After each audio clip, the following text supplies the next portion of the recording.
சாயிராம். என் அன்பு பிள்ளையே, ஷிரடியிலிருந்து உனக்காகவே நான் வந்திருக்கிறேன். இறுதி கட்டத்தில் இருக்கிறாய் என் கண்மணியே. இறுதி கட்டம் என்றால் என்ன என்று தெரியுமா? உன்னுடைய கஷ்டகாலம், உன்னுடைய சோதனையான காலத்தின் இறுதி கட்டத்தில்தான் நீ நின்று கொண்டிருக்கிறாய். உன்னுடைய சோதனைகள் அனைத்தையும் கடந்து வந்து விட்டாய். இனி எப்பொழுதுமே உனக்கு இன்பம் மட்டும்தான். நாளை உனக்கு திடீர் அதிர்ஷ்டம், திடீர் ராஜயோகம் கிடைக்கப் போகிறது, ஆரம்பமாகப் போகிறது. உன் வீட்டில் நல்லதற்கான அறிகுறி உனக்கு தெரியப் போகிறது. இதை நம்பிக்கையோடு கேட்டுவிட்டு நிம்மதியாக உறக்கம் கொள். நீ உறங்கி நெடுநாளாகிவிட்டது. ஆம் குழந்தையே, நீ நிம்மதியாக உறக்கம் கொண்டு நெடுநாள் ஆகிவிட்டது. உன்னுடைய கஷ்டமும் உன்னுடைய கவலையும் எனக்கு புரிகிறது. அனைத்துமே நியாயமானதுதான். இது நாள் வரை நீ பட்ட வேதனைகள், நீ பட்ட கஷ்டங்கள், உன் வாழ்வில் நீ சந்தித்த போராட்டங்கள் அனைத்திற்குமான ஒரு முடிவு, அனைத்திற்குமான ஒரு ஆரம்பம் நாளையோடு துவங்கப் போகிறது. கடைசி கட்டத்தில் நீ பயணித்துக் கொண்டிருக்கிறாய். இந்த சூழ்நிலையில் நான் சொல்லும் இந்த வாக்கு உனக்கு மட்டும்தான் புரியும். இது உனக்கும் எனக்குமான ரகசியம். உன்னுடைய பொறுமைக்கான பலனை நீ அனுபவிக்கும் நேரம் வந்துவிட்டது. அந்த நேரத்தில்தான் இப்பொழுது நீ நின்று கொண்டிருக்கிறாய். இதோ நாளை விடியல் மிக அருமையான விடியல். உன்னை விட்டு விலகி சென்றவர்களை நினைத்து நினைத்து வருத்தம் கொள்கிறாயா? தவறு குழந்தையே, அவர்களை நினைத்து வருந்தாதே. ஏனென்றால் அவர்களுக்கு புதிய உறவு கிடைத்தவுடன் பழைய உறவை மறந்து விட்டார்கள், வெறுத்து விட்டார்கள். அதனால்தான் விலகி சென்றிருக்கிறார்கள்.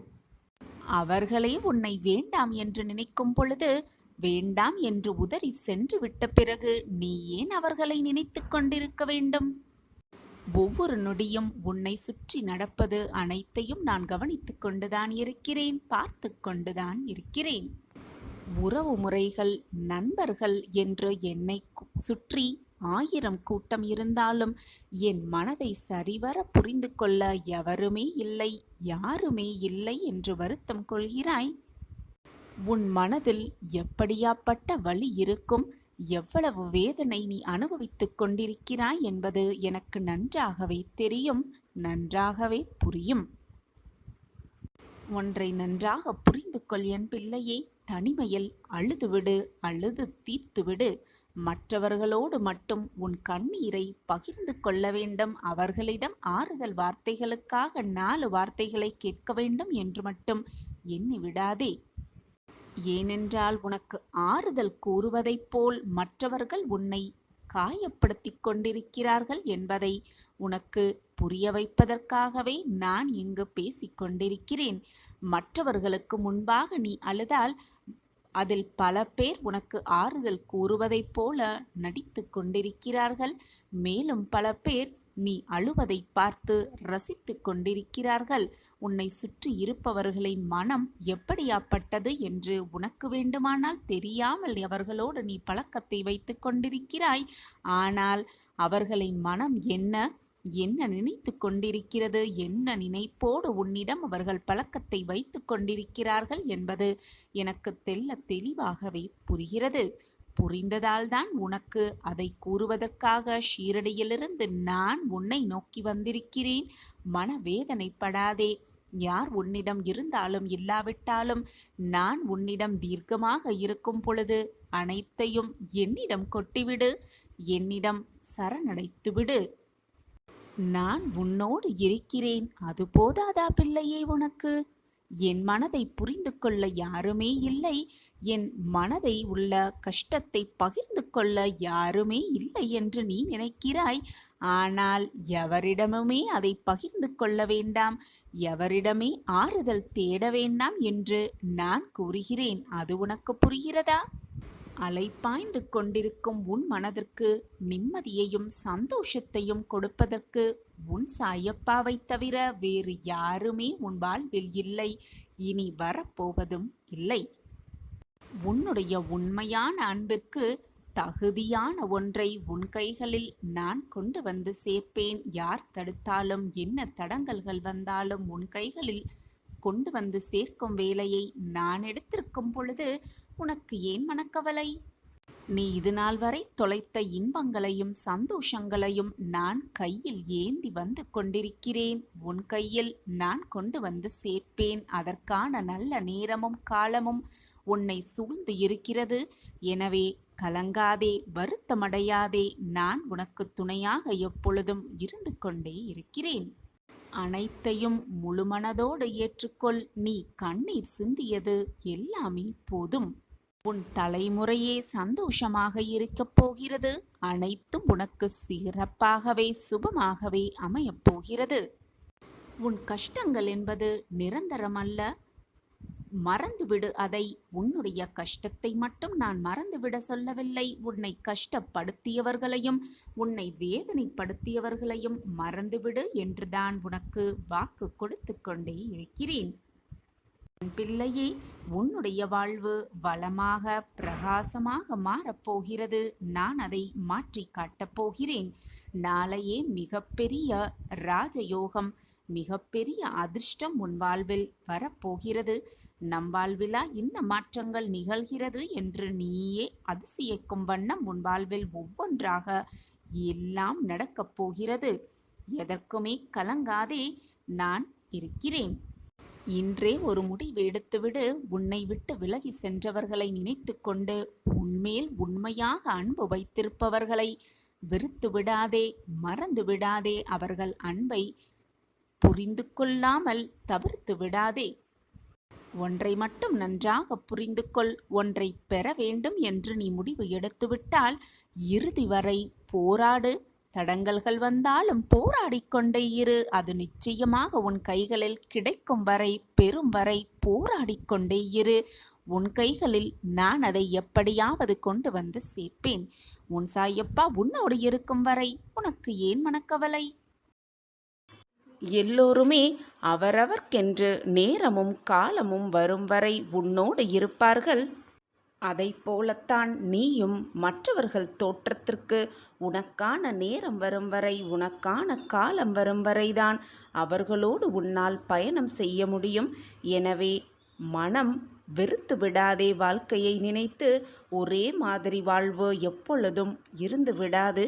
ஒரே மாதிரியான சூழ்நிலையும் எப்பொழுதும் இருந்து விடாது. உன் வாழ்வில் என்ன சூழ்நிலையாக இருந்தாலும், என்ன மாற்றங்கள் நிகழ்ந்தாலும் நம்பிக்கையை மட்டும் இழந்து விடாதே. உனக்கு துணையாக நான் தான் எப்பொழுதும் உன்னுடனேயே இருந்து கொண்டிருக்கிறேனே.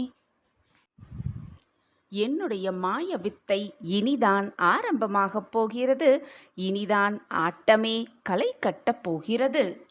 நிரந்தரமான உறவுகள் என்று இங்கு எதுவுமே இல்லை. அப்படி இருந்திருந்தால் நீ என்னுடைய நிரந்தரமான உறவாகியே இருப்பாய். என் அன்பு பிள்ளையே, 1000 உறவுகளை இந்த ஜென்மத்தில் நான் உனக்கு கொடுத்திருக்கலாம். ஆனால் ஜென்மமாய் தொடரும் உறவாக நான் உன் அப்பாவாக, உன் அம்மாவாக, அனைத்துமாக நான் உன்னுடனேயே இருந்து கொண்டிருக்கிறேன். முழுமையான நம்பிக்கையோடு நான் தான் அனைத்துமே என்று என்னையே சரணடைந்திருக்கும் உன்னை என்னுடைய உயிராக நான் காத்து ரட்சிப்பேன். என்னை நம்பிவிட்டாயல்லவா? முழுமையாக என் மீது நம்பிக்கை வைத்து விட்டாயல்லவா? இனி உன் வாழ்வில் ஏற்றமிகு மாற்றமே. இப்பொழுது நீ மந்தம் நிறைந்த மனநிலையோடு இருக்கிறாய். அது உன்னுடைய தவறல்ல. உன்னுடைய கால நேரத்தால்தான், உன்னுடைய விதிவசத்தால்தான், உன்னுடைய கர்மாவின் தாக்கத்தினால்தான் உன் வாழ்வு இப்படி கஷ்டத்தோடு போராடும்படி அமைந்திருக்கிறது. அது உன்னுடைய தவறு அல்ல. அந்த சூழ்நிலையிலிருந்து நீ வெளியே வர வேண்டுமென்றால் சாயி சாயி என்று ஒரு முறை சொல்லிப்பார். உன்னை அந்த நிலைமையிலிருந்து வெளியே கொண்டு வருவேன் சர்வ நிச்சயமாக. என்னுடைய மாய வித்தை இனிதான் ஆரம்பம். அனைத்தும் சரியாகிவிடும். எதற்குமே கலங்கி நிற்காதே. எதற்குமே அஞ்சாதே. வாழ்க்கையில் நீ சந்திக்கும் ஒவ்வொரு நபரும் உனக்காகவே நான் அனுப்பியிருக்கிறேன் என்பதை தீர்க்கமாக நம்பு. ஏதோ ஒரு நன்மை அவர்களிடத்தில் இருக்கும், நிச்சயமாக இருக்கும். எனவே யாரையும் வெறுத்து ஒதுக்காதே, யார் உறவையும் வேண்டாம் என்று நிராகரித்து விடாதே. என்னுடைய மாய வித்தை ஆரம்பமாக வேண்டுமென்றால், என்னுடைய ஆட்டம் களை கட்ட வேண்டுமென்றால், நீ உன் வாழ்க்கையில் முன்னேற வேண்டுமென்றால் உன் மனதில் முதலில் ஒரு மாற்றம் உருவாக வேண்டும். இந்த உலகில் வெற்றியை நோக்கி வாழ்க்கையில் முன்னேறுவதற்கு ஒவ்வொருவருக்கும் ஒவ்வொரு விதத்தில் சோதனைகள் ஏற்படத்தான் செய்யும். இதுதான் வாழ்க்கையின் நியதி. அப்படி சோதனை செய்வதில் முக்கியமான ஒன்றுதான் மனம். ஏனென்றால் அந்த மனம் எப்போதுமே முதலில் எதிர்மறையாகத்தான் நினைக்கும். அவ்வாறு நினைப்பதால் யாராலும் வாழ்வில் நிச்சயமாக முன்னேறவே முடியாது. நேர்மறையாக சிந்தித்தால்தான் வாழ்க்கையில் எல்லாமே நல்ல விதமாகவே அமையும். ஆனால் மனம் எப்பொழுதுமே நேர்மறையாக சிந்திப்பதை விட்டு எதிர்மறையாகத்தான் நினைக்கத் தோன்றும். எனவே அந்த மனதை முதலில் மாற்ற வேண்டும். எப்போதுமே மனதில் நேர்மறையாக சிந்தித்தால், நேர்மறையாக மட்டுமே யோசனை செய்தால் எந்த ஒரு செயலையும் துணிந்து செய்யலாம். நமது மனம் எதிர்மறையாக நினைக்கும் போது ஏதாவது ஒரு தோல்வி நடந்தாலும் அதை அவ்வளவு சீக்கிரம் மறக்காமல் இருக்கும் அந்த மனம். இதனால் எந்த செயலை செய்யும் போதும் எங்கு தோல்வி கிடைக்குமோ என்று பயந்து மிக சுலபமானவற்றை கூட இழக்க நேருகிறது. மனம் எதை நினைக்கிறதோ அதுவாகவே ஆகிவிடுகிறோம். ஆகவே வாழ்வில் வெற்றியை நோக்கி முன்னேற என்னவெல்லாம் செய்ய வேண்டும் என்று முதலில் தெரிந்து கொள்ள வேண்டும். முதலில் மனதை மாறுதலுக்கு உட்படுத்த வேண்டும். மனம் முதலில் நேர்மறையான சிந்தனையோடு இருக்க பழகிக்கொள்ள வேண்டும். வாழ்வில் முன்னேறும் போது நிறைய பேர் 4 விதமாக சொல்லத்தான் செய்வார்கள். சுற்றி இருப்பவர்கள் எல்லாம் ஏதாவது ஒன்றை சொல்லிக் கொண்டுதான் இருப்பார்கள். இதில் அதிகம் நம்மை பற்றி சொல்பவர்கள் யாராக இருக்கும் என்று பார்த்தால், நம்மளுடைய குடும்பம், நம்முடைய நண்பர்கள், நம்மளுடைய உறவினர்கள், பக்கத்தில் வசிப்பவர்கள், இப்படி நம்மேல் அதிகமாக அன்பும் பாசமும் வைத்திருப்பவர்கள்தான் நமது நல்லதற்காகவே சொல்கிறோம் என்று நினைத்து கொண்டு சொல்வார்கள். நாம் அதை விருப்பப்பட்டு செய்தாலும் நிறைய தடைகளை நாம் சந்திக்கத்தான் நேரிடும். இந்த நேரத்தில் மனதை தளரவிடாமல் நம் எண்ணத்தில் மட்டும் முழு கவனத்தை கொண்டு நம் வாழ்வை நாம் வெற்றிக்கான பாதையில் செலுத்தினால் வெற்றியை நிச்சயமாக அடையலாம். மனதை முதலில் நேர்மறை எண்ணமாக வைத்து கொண்டாலே போதும், வாழ்க்கையில் வெற்றி நிச்சயம்.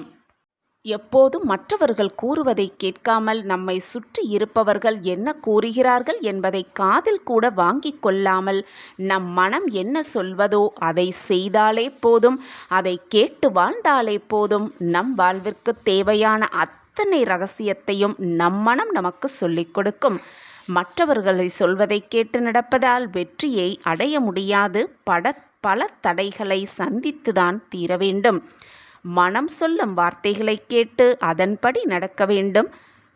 ஏதேனும் ஒரு புதிய விஷயங்களை செய்யும் பொழுது மற்றவர்கள் முடியாது என்று நினைப்பதை கூட நீ முழு கவனத்தோடு செய்து முடிப்பே. எப்பொழுது உன் மனம் சொல்லும் பேச்சை நீ கேட்க ஆரம்பித்தாயோ அப்பொழுது முடியாது என்று மற்றவர்கள் கூறுவது போடு உன் வாழ்வில் அதுவும் நினைத்தே தீரும், நடந்தே தீரும். எந்த நேரத்திலும் யார் சொல்லுவதை மறந்தும் கூட கேட்கக்கூடாது. நாம் தான் அனைத்தையும் முடிவெடுக்க வேண்டும். இறுதி வரை நம் முடிவுதான் தெளிவான முடிவாக இருக்க வேண்டும். வாழ்க்கையில் முன்னேறும் போது பல தோல்விகளை, பல தடைகளை, பல போராட்டங்களை, பல கஷ்டங்களை சந்தித்துதான் ஆக வேண்டும். இதுதான் வாழ்க்கை. தோல்விகளை கண்டு பின் வெற்றியடையும் பொழுதுதான் அதற்கான சந்தோஷம் இரட்டிப்பாகவே இருக்கும். தோல்விதான் வெற்றியின் முதல் படியாக கூட இருக்கும். தோல்விகளை சந்திக்க சந்திக்கத்தான் மனம் மிக தெம்பாக மாறும், மிக தெளிவாக மாறும். எனவே அனைத்தையும் எதிர்த்து நின்று போராடு.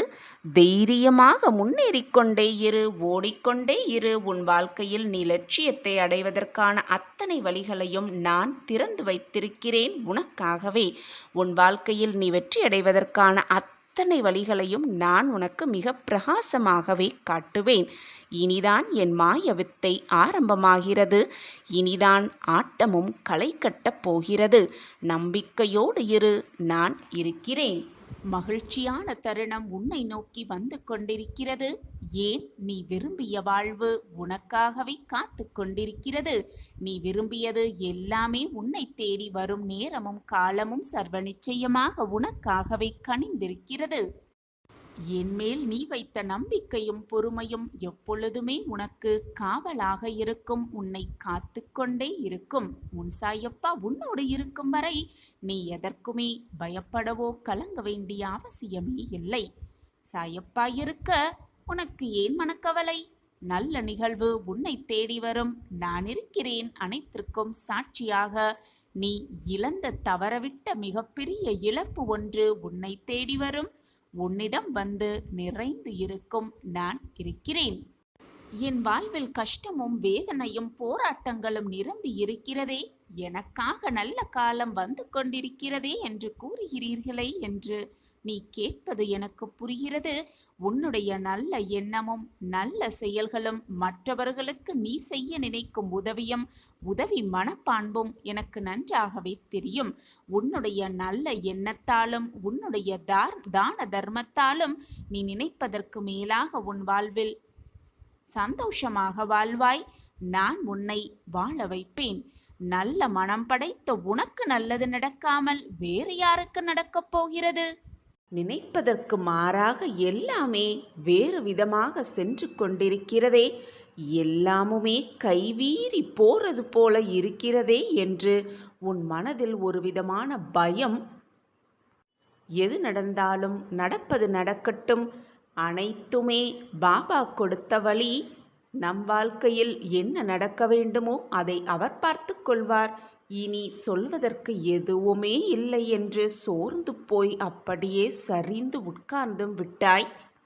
நான் கூறுவது எல்லாம் சரிதானே? மிக சரிதான். அனைத்துமே இறைவன் விட்ட வழிதான். உனக்கான வழி என்ன என்பது இறைவன் உன்னை படைத்த இறைவனுக்கு தெரியாதா? உன்னை படைத்த இறைவனுக்கு உன் வாழ்க்கை எப்படி இருக்க வேண்டும் என்று புரியாதா? முதலில் உன்னுடைய மனக்குழப்பங்கள், மன போராட்டங்களுக்கான தீர்வை சிந்தனை செய்வோம். உன் வாழ்க்கையில் நடக்கும் சங்கடங்களை நினைத்து நினைத்து சந்தோஷத்தை மறந்து போய்க் கொண்டிருக்கிறாய். உன்னை சுற்றி இருப்பவர்கள் அனைவருமே உனக்கு எதிராக செயல்பட்டு கொண்டே இருக்கிறார்களே என்று வருந்துகிறாயா? உலகம் அப்படித்தான். நீ முன்னேற வேண்டும் என்று பாதி பேர் நினைத்தால் நீ முன்னேறக்கூடாது என்று மீதி பேர் நினைக்கத்தான் செய்வார்கள். இதுதான் மனித மனமும் கூட. நீ எதிர்பார்த்து காத்து கொண்டிருப்பது உன்னை நெருங்கும் தருவாயில் அதை உனக்கு கிடைக்க விடாமல் தடுப்பதற்காக 1000 சதிகளை 1000 தடங்கல்களை ஏற்படுத்தி கொண்டுதான் இருப்பார்கள். உன்னை வாழவும் விடியாமல், உன்னை வீழவும் முடியாமல், வீழ்த்தவும் முடியாமல் என்ன செய்ய வேண்டும் என்ற சிந்தனை மட்டுமே அவர்கள் வாழ்க்கையிலும் அவர்கள் மனதிலும் ஓடிக்கொண்டிருக்கிறது.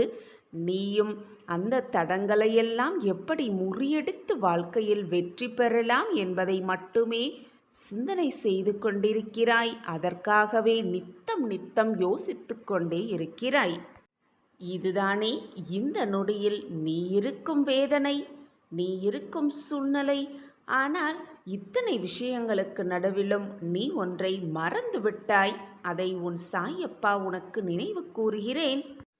எத்தனை சோதனைகள் வந்தாலும், எத்தனை போராட்டங்கள் வந்தாலும், எத்தனையோ தடைகள் வந்தாலும் உனக்கு பின்பாக உறுதுணையாக பக்கபலமாக உன் சாயப்பா உன் அருகிலேயே இருக்கிறேன் என்பதை மட்டும் நீ மறந்து விட்டாய். உனக்கு இருக்கும் பிரச்சனைகளால் அதை நினைக்க கூட நீ மறந்துவிட்டாய். நான் இருப்பதையும் உணர மறுக்கிறாய். அனைத்தையும் ஒரே நொடி போதும், கண்ணமைக்கும் நேரம் போதும் அனைத்தையும் தவிடு பொடியாக்கும் வல்லமை என்னிடம் இருக்கிறது என்பது உனக்கு நன்றாக தெரியும் தானே. அப்படி இருக்கும் பொழுது என் வாழ்க்கை என்னாகிவிடுமோ, என் வாழ்க்கையில் அவ்வளவுதான் எல்லாம் முடிந்து விட்டதோ என்று தவறாக நீயே ஒரு கற்பனை கதாபாத்திரத்தை உருவாக்கி கொண்டு அந்த கற்பனையிலேயே உன் மனதையும் போட்டு குழப்பிக்கொண்டு இழந்ததை எண்ணி எண்ணி வருந்திக் கொண்டே உனக்கு இருக்கும் மகிழ்ச்சியை நீ இழந்து கொண்டிருக்கிறாய் என்பதை முதலில் புரிந்து கொள். உன் சூழ்நிலைகளே உனக்கு எதிராக மாறினாலும், உன்னை சுற்றி இருப்பவர்களெல்லாம் உனக்கு எதிராக மாறினாலும், தோற்றத்தை கொடுத்தாலும் கூட உனக்கு துணையாக நான் இருக்கிறேன் என்பதை நினைவு கூர்ந்து கொண்டே இரு. அப்பொழுது உன் மனதில் ஒரு புது தெம்பு பிறக்கும். எத்தனை விஷயங்கள் உன்னை சூழ்ந்து நடந்தாலும் கூட, எத்தனை எதிர்ப்புகள் உன்னை சுற்றி நிகழ்ந்தாலும் கூட, அனைத்திற்கும் முடிவு உன் சாயப்பா கையில்தான் இருக்கிறது. அந்த முடிவை அன்பான, பாசமான, நம்பிக்கையான, நல்ல எண்ணங்கள் கொண்டவர்களுக்கே நான் பரிசாக வழங்குவேன். நல்ல பரிசை தருவேன். நல்ல முடிவாக இருக்கும்படி நான் ஏற்படுத்துவேன். உன் சாயப்பா உனக்கு நல்லது செய்யாமல் வேறு என்ன வேலை எனக்கு? நம்பிக்கையோடு இரு. உன்னுடைய நம்பிக்கை எப்பொழுதும் வீண் போகாது. உன்னுடைய பொறுமைக்கான பரிசை நிச்சயமாக நீ வெல்வாய். என்னுடைய பொக்கிஷமான பிள்ளையின் கோரிக்கை நியாயமாக இருக்குமிடத்தில் அப்பொழுது உனக்கான முடிவை உனக்கு சாதகமாகவே நான் உன் பக்கம் திருப்புவேன். எது நடந்தாலும், என்னை சுற்றி எத்தனை சூழ்ச்சிகள் நடந்தாலும், என்னை சுற்றி எத்தனை தடைகள் இருந்தாலும், என் சாயப்பா எனக்கு நல்லதை மட்டும்தான் செய்வார். அதுவும் நிரந்தர நன்மையாக இருக்கும்படிதான் செய்வார் என்ற நம்பிக்கை கூட உன்னிடம் இல்லையா? உன் வாழ்க்கையில் நீ இறுதி வரை பயணித்துதான் ஆக வேண்டும். உனக்காக உன் வாழ்க்கையை வேறு யாரும் வாழவும் முடியாது. மற்றவர்களுக்காக நீயும் அவர்கள் வாழ்க்கையை வாழவும் முடியாது. அவரவர் கிடைத்திருக்கும் வாழ்க்கையை அவரவர் வாழ்ந்துதான் கழிக்க வேண்டும். என் அன்பு குழந்தா, உன் இலக்கை அடைவதற்கு நீ முதலில் என்ன செய்ய வேண்டும் என்பதை உட்கார்ந்து தனியாக ஒரு இடத்தில் யோசி. அது மட்டுமல்லாமல் இதுவரை நீ என்ன செய்து கொண்டிருந்தாய் என்பதையும் தெளிவாக புரிந்து கொள். இப்பொழுது நீ என்ன செய்து கொண்டிருக்கிறாயோ அதில் உன் முழு கவனத்தையும் செலுத்தி அந்த வேலையை திறம்பட செய்யறதற்கான முயற்சியை எடுத்துக்கொண்டே இரு. இப்பொழுது நீ செய்து கொண்டிருக்கும் வேலை நிச்சயமாக வெற்றியடையும் என்ற நம்பிக்கை முதலில் உன் மனதில் எழ வேண்டும். அப்பொழுதுதான் உன்னுடைய வேலை வெற்றிகரமாகவே முடியும். அதை விடுத்து ஆரம்பித்த இந்த வேலை, செய்கின்ற இந்த வேலை நடக்குமா நடக்காதா, முடியுமா முடியாதா என்று குழப்பத்துடனேயே அந்த வேலையை துவங்க ஆரம்பித்தாலும் சரி, முடித்து விட்டாலும் சரி, உனக்கான வெற்றி நிச்சயமாக உன் கைகளுக்கு வந்து சேராது. எதிலையும் நம்பிக்கை இருக்க வேண்டும். நம்பிக்கையோடு செய்யும் எந்த ஒரு காரியமும் நிச்சயமாக தடைப்படவே படாது. அதற்கு உன் சாயப்பாதான் சாட்சி.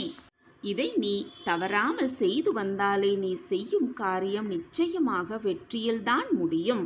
நீ வாழும் வாழ்க்கையில் எத்தனை முறை தடுமாறி கீழே விழுந்தாய் என்பது முக்கியமல்ல. கீழே விழுந்தாலும் அதே முயற்சியோடு தன்னம்பிக்கையோடு எத்தனை முறை எழுந்து அந்த வேலையை திறம்பட முடித்தாய் என்பதுதான் மிக முக்கியம். அதுதான் உன் வாழ்க்கையில் நீ வெற்றியடைவதற்கான சூட்சமமாக கூட இருக்கும். குழந்தையே, மறு வாய்ப்பு அனைவருக்குமே உண்டு. நான் உனக்கு அந்த மறு வாய்ப்பை கொடுப்பேன். ஏனென்றால் நான் கண்டெடுத்த பொக்கிஷம் அல்லவா. மனவேதனையாக இருக்கும் பொழுதோ அல்லது மனம் தடுமாற்றமாக உணரும் பொழுதோ அனைத்திற்கும் ஒரு வாய்ப்பு இருக்கிறது. அந்த வாய்ப்பை நான் சரியாக பயன்படுத்துவேன், என் வாழ்க்கையில் நான் வெற்றியை எட்டுவேன் என்ற தாரக மந்திரத்தை மீண்டும் மீண்டும் உன் மனதிற்கும் உன்னுடைய எண்ணத்திற்கும் சொல்லிக்கொண்டே இரு. உன் எண்ணம் போல், உன்னுடைய சொற்கள் போல், உன் வார்த்தைகள் போல், உன்னுடைய மனது போல் எல்லாமே உனக்கு சாதகமாகவே அமையும், சாதகமாகவே முடியும். எந்த விதத்திலும் தீர்வு காண முடியாத பிரச்சனைகள் உன் வாழ்க்கையில் நிறைய ஏற்படலாம். ஆனால் குழந்தையே, ஒன்றை நன்றாக புரிந்து கொள். சாவியில்லாத பூட்டை மனிதர்கள் உருவாக்குவதே அல்ல.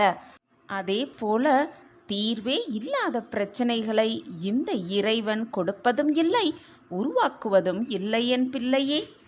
என் அன்பு குழந்தா, இதுவரை நடந்ததை எண்ணி எண்ணி யோசிப்பதை விட இனி எப்படி நடக்க வேண்டும் என்று யோசிப்பவர்தான் வாழ்க்கையை வாழத் தெரிந்தவர்கள்.